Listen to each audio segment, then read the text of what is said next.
Christianity, ആ ഒരു മതം മുന്നോട്ട് വയ്ക്കുന്നത് എന്തായിരിക്കും? ഈ ക്രിസ്തുമതം എന്ന് പറയുന്നതിന് തന്നെ വളരെയധികം ഉൾപ്പിരിവുകളുണ്ട്. അതിന് തന്നെ പരിണാമം ഉണ്ടായിട്ടുണ്ട്. ഈ ഓരോ ഉൾപ്പിരിവ് എടുത്താൽ പോലും കാലാന്തരത്തിൽ ഈ സങ്കല്പങ്ങൾക്കൊക്കെ വ്യത്യാസം വരുന്നുണ്ട്. ഇപ്പം ഈ ക്രിസ്തുമതം തുടങ്ങിയ കാലത്ത് ഉണ്ടായിരുന്ന പല ഉൾപ്പിരിവുകൾ ഇന്നില്ല. ഇപ്പോൾ കത്തോലിക്ക മതമാണ് ഏറ്റവും വലിയ ഒരു സെക്ട് ക്രിസ്ത്യാനിറ്റിയിൽ. അത് ആദ്യകാലത്തൊക്കെ കത്തോലിക്ക മതത്തിൽ കൂടെ മാത്രമേ സ്വർഗത്തിൽ പോകുള്ളൂ എന്നൊക്കെയാണ് പഠിപ്പിച്ചിരുന്നത്.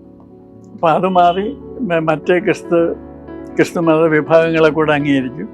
ഇപ്പോൾ സെക്കൻഡ് വത്തിക്കാൻ കൗൺസിലിലെ മറ്റ് മതത്തിൽപ്പെട്ടവർക്കും രക്ഷയുണ്ട്, അല്ലെങ്കിൽ അവരും സ്വർഗത്തിൽ പോകും. മറ്റ് മതത്തിലും നല്ല രീതിയിൽ ജീവിക്കുന്നവർക്ക് മോക്ഷപ്രാപ്തി കിട്ടും എന്നൊക്കെയാണ് സെക്കൻഡ് വത്തിക്കാൻ കൗൺസിലിൽ തീരുമാനിച്ചിരിക്കുന്നത്. അപ്പോൾ ഒരു ക്രിസ്തു മതത്തിൽ തന്നെ മാറ്റങ്ങൾ വന്നിട്ടുണ്ട്. കത്തോലിക്ക മതത്തിൽ പോലും മാറ്റങ്ങൾ വന്നുകൊണ്ടിരിക്കുകയാണ്.